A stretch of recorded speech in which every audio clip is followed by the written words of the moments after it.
was never afraid of mirrors. That changed the night my reflection stopped following me. I was alone in my apartment, the kind of quiet that feels earned after years of noise. No family voices, no comparisons, no one telling me to be smaller. Just me, a single lamp, and the sound of my own breathing. I stood in front of the bathroom mirror brushing my hair when I noticed something small and wrong. I tilted my head. My reflection didn't. It smiled instead. Not a wide smile, not a threatening one, just a soft, patient curve of the lips, like it had been waiting for me to notice. I froze. Slowly, carefully, I raised my hand. The reflection raised its hand too, but a half-second late. That delay stretched into something unbearable. "Stop," I whispered. The reflection's smile widened. That was the first time it spoke.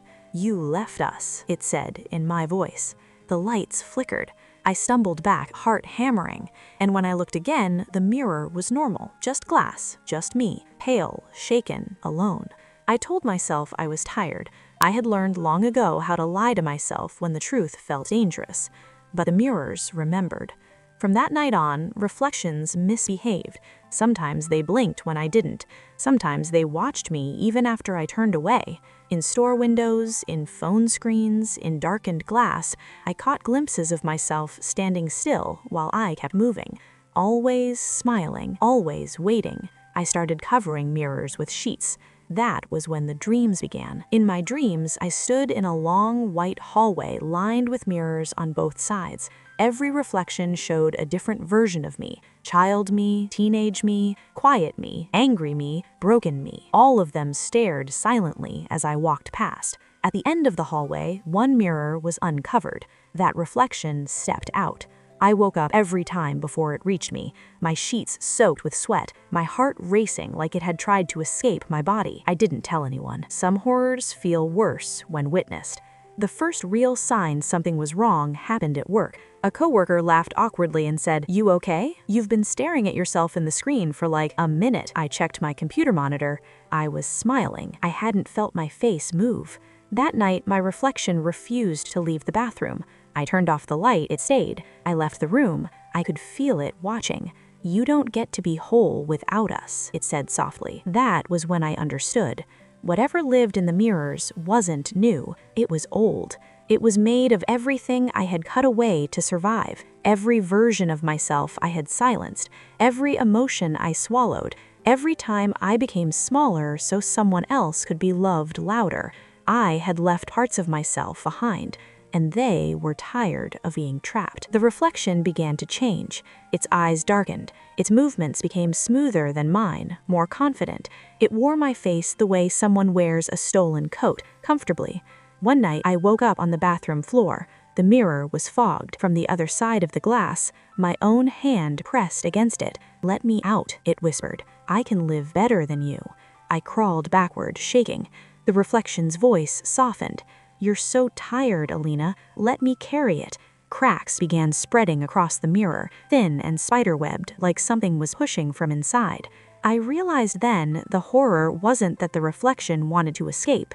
It was that part of me wanted to let it, because it promised rest, because it promised strength, because it promised to never be unloved again. The mirror split down the middle, and my reflection stepped forward. I didn't scream when my reflection stepped out. That frightened me more than anything else. It stood barefoot on the cold tile, identical to me in every detail, down to the faint scar on my wrist and the tired curve of my shoulders. The only difference was its posture. It stood straighter, calmer, as if the world had never bent it out of shape. We stared at each other. "I won't hurt you," it said gently. "I'm you." "That's what scares me," I whispered. The mirror behind it sealed itself, the cracks smoothing over until it was just glass again, empty glass, no reflection at all. I was the one without one now. The thing wearing my face moved through my apartment like it belonged there, touching objects with familiarity. It picked up my mug, my book, my phone.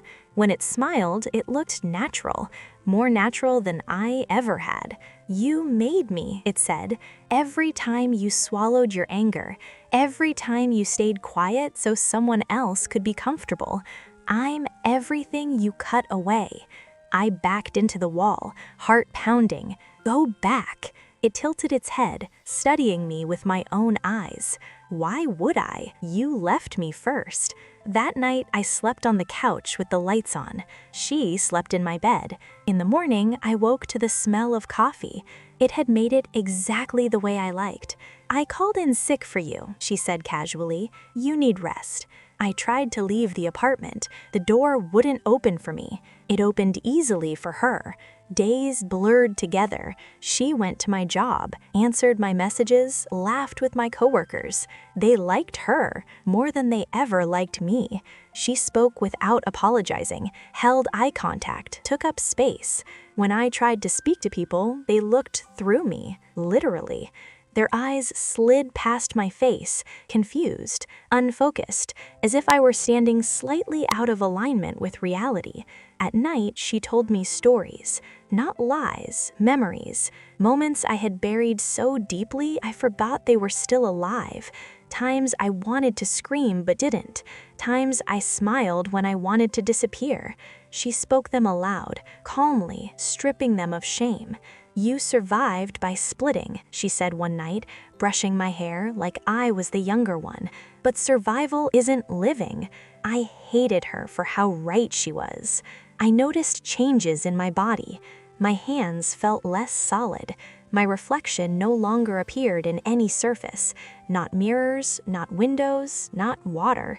When I touched my face, it felt real but distant, like touching someone else's skin. She, meanwhile, grew warmer, more present, more here.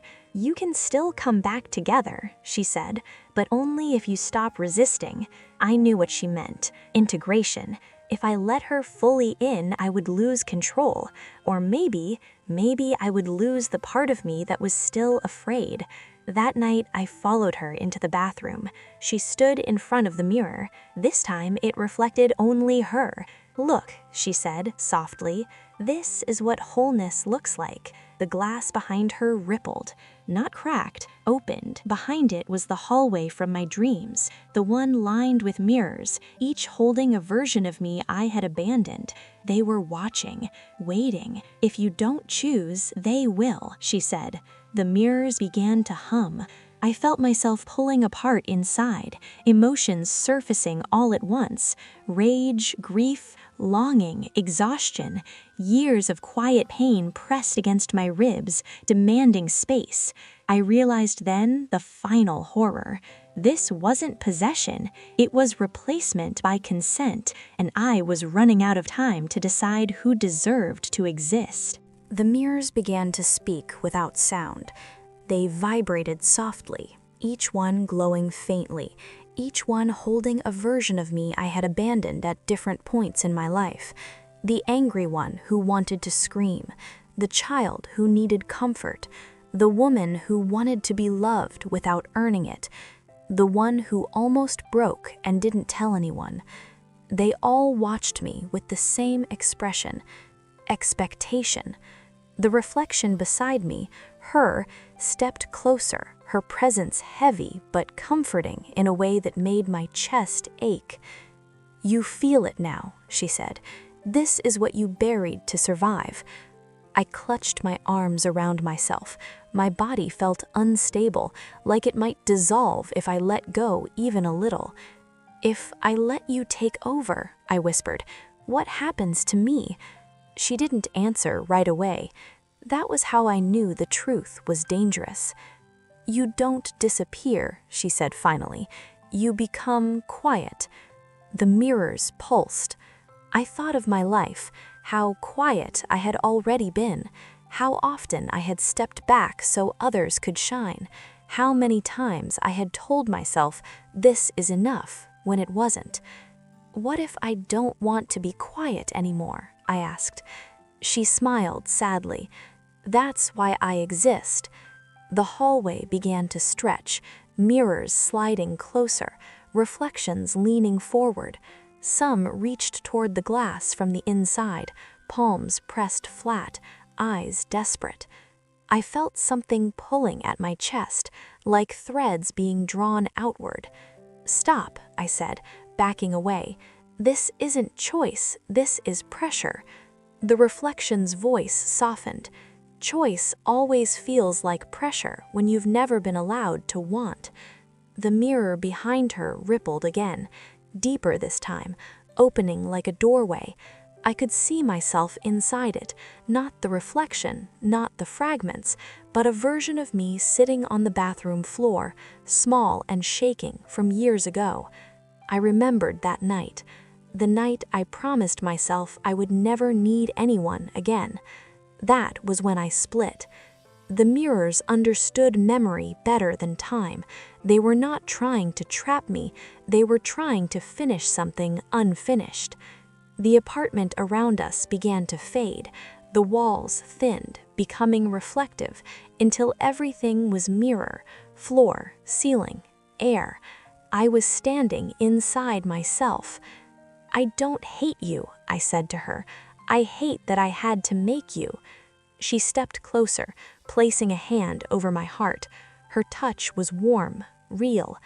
"I know. That's why I won't force you." The mirrors stilled. For the first time since this began, everything waited on me. I understood the final rule then. Only one of us could be fully real. Either I stayed fragmented, fading slowly while she lived boldly in my place, or I accepted everything I had been running from and she would no longer be separate. Integration meant pain. It meant anger without apology, grief without shame, memory without distance. It meant I would never be quiet again. My reflection looked at me, eyes searching. "If you take me back," she said, "you'll feel everything." I closed my eyes and nodded. The mirrors shattered, not violently, but inwardly, collapsing into light that rushed toward me. Every abandoned version pressed into my chest, my head, my bones. I screamed as years of suppressed emotion flooded through me, sharp and overwhelming.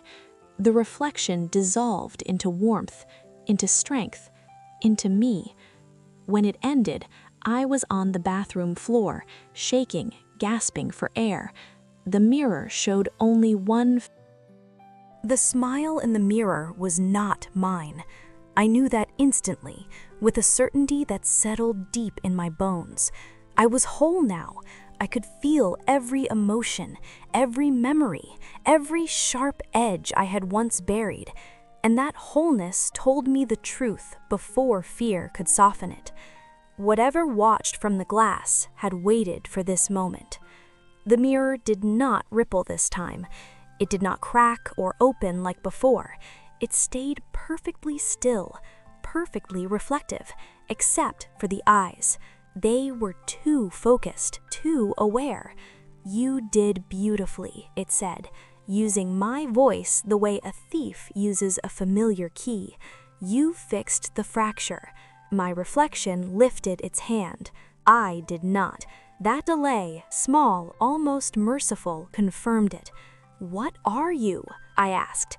The thing in the mirror tilted its head, studying me with curiosity rather than malice. "We don't have a word you'd like," it said, "but you could call us witnesses." The bathroom felt suddenly colder, the air thinning. I became aware of every reflective surface in the apartment. The dark TV screen, the window, the faint shine of metal fixtures. All of them were watching now. "You leave pieces behind," it continued. "People like you always do. Trauma sheds fragments. Silence creates space. We live in that space."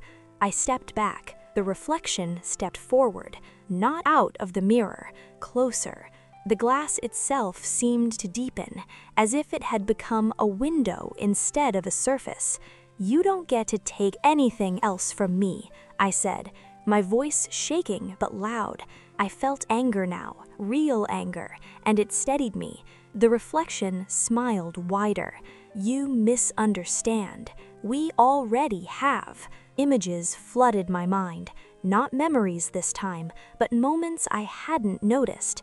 Every time I stared into a mirror while dissociating, every time I didn't recognize myself in photos, every moment I had wished to be someone else, even briefly, each glance had been a permission.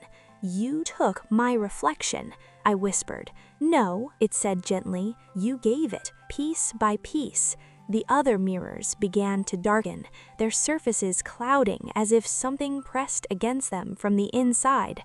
Faces formed, blurred, unfinished, familiar in the worst way. Not copies of me, but attempts, practice. I understood then. The reflection I had fought was never the real danger. It was a cocoon. By becoming whole, I had made myself clear enough to be copied. "You can't have me," I said. "I'm not broken anymore." The thing in the mirror leaned closer, its face inches from the glass, eyes bright with interest. "That's why you're valuable now." The lights flickered. I did the only thing I could think of. I turned away. Not just physically, I closed my eyes, stepped back, and refused every reflective surface. I covered the mirrors with towels, blankets, anything I could grab. I smashed the bathroom mirror with my elbow, pain exploding up my arm as glass shattered across the floor. The thing screamed, not in pain, in anger. The air shook. The apartment groaned like it was resisting collapse. From behind covered mirrors came pounding, frantic now, impatient. "You can't live without us," the voice snarled. "You'll fracture again. You always do."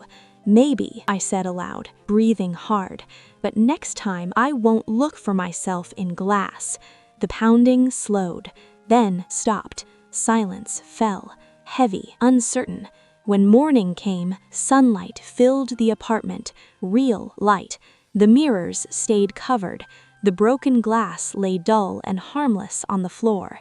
I cleaned it up carefully, bleeding, shaking, alive. It's been months now.